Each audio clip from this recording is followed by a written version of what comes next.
भाइयों बहनों, मुझे बताओ, ये ममता दीदी का चेला हुमायूं कबीर बाबरी मस्जिद बना रहा है। बंगाल में बाबरी मस्जिद बननी चाहिए क्या?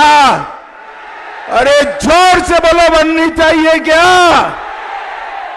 ममता दीदी, ये भारत है, यहां राम मंदिर बनाने से कोई रोक नहीं सकता। पश्चिम बंगाल विधानसभा चुनाव के मद्देनजर राजनीतिक पारा अपने चरम पर पहुंच गया है। आगामी 23 अप्रैल को पश्चिम बर्धमान जिले की 9 विधानसभा सीटों पर मतदान होना है और इसके लिए बीजेपी ने चुनाव प्रचार में अपनी पूरी ताकत झोंक दी है। इसी कड़ी में केंद्रीय गृह मंत्री और वरिष्ठ बीजेपी नेता अमित शाह ने सोमवार को रानीगंज विधानसभा क्षेत्र के खांद्रा फुटबॉल मैदान में चुनावी जनसभा को संबोधित किया। यह जनसभा रानीगंज विधानसभा सीट से बीजेपी प्रत्याशी पार्थ घोष, पांडेश्वर विधानसभा सीट से बीजेपी प्रत्याशी जितेंद्र तिवारी और जमुरिया विधानसभा सीट से बीजेपी प्रत्याशी डॉक्टर विजय मुखर्जी के समर्थन में आयोजित की गई थी। सभा को संबोधित करते हुए केंद्रीय गृह मंत्री अमित शाह ने एक तरफ जहां राम मंदिर का जिक्र किया, वहीं दूसरी तरफ मुर्शिदाबाद जिले में आम जनता उन्नयन पार्टी के प्रमुख हुमायूं कबीर द्वारा बनवाई जा रही बाबरी मस्जिद का भी जिक्र करते हुए तृणमूल कांग्रेस पर तीखा हमला बोला। इसके साथ ही केंद्रीय गृह मंत्री अमित शाह ने हुंकार भरते हुए कहा कि पश्चिम बंगाल में बीजेपी की सरकार बनने पर किसी भी हाल में बाबरी मस्जिद बनने नहीं दी जाएगी। आपने 19 में मोदी जी का सरकार बनाया, 24 में मोदी जी का सरकार बनाया। 550 साल से अयोध्या में राम मंदिर नहीं बना था। हमारे प्रभु श्री राम टेंट में बैठे थे। 550 साल के बाद राम मंदिर बनाने का काम हमारे नेता नरेंद्र मोदी जी। ये ममता दीदी इसका विरोध करती थी और अपने ही चेले चपाटे को बंगाल के अंदर आगे कर बाबरी मस्जिद बना रही।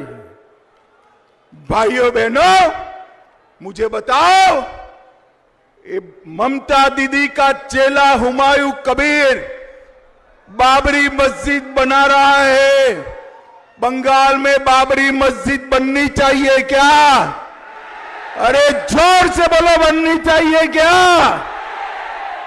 ममता दीदी, ये भारत है, यहां राम मंदिर बनाने से कोई रोक नहीं सकता। श्री जितेंद्र कुमार तिवारी जी, तिवारी आगे आओ जरा, जोर से ताली बजाओ जरा तिवारी के लिए।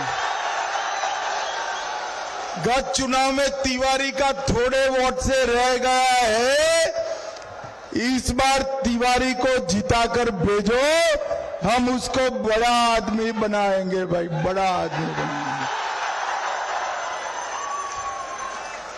अपने संबोधन में केंद्रीय गृह मंत्री अमित शाह ने घुसपैठ का मुद्दा उठाते हुए कहा कि पश्चिम बंगाल से घुसपैठियों को बाहर निकालने की शक्ति और इच्छा शक्ति केवल बीजेपी के पास है। भाइयों बहनों, 23 अप्रैल को मतदान होने वाला है। मुझे बताओ, ममता दीदी को टाटा बाय बाय कहोगे या नहीं कहोगे?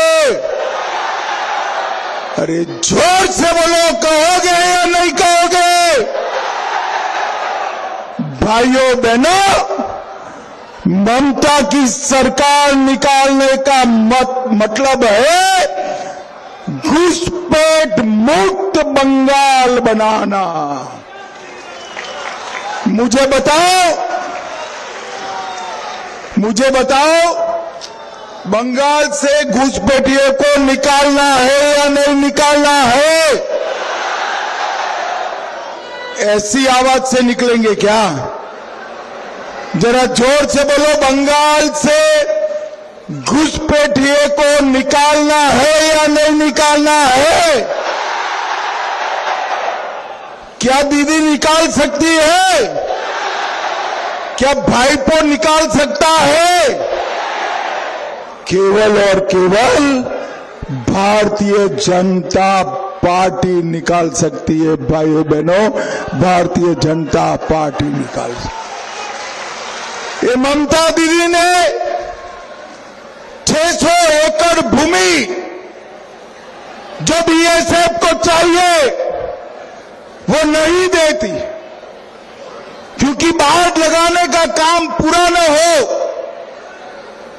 और फिर बीएसएफ के जवानों पर आरोप लगाती है कि वो घुसपैठ करा रहे हैं।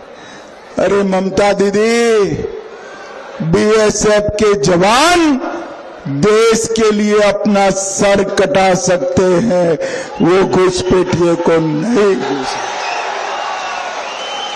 आपके दिन अब समाप्त हो चुके हैं। 5 मई को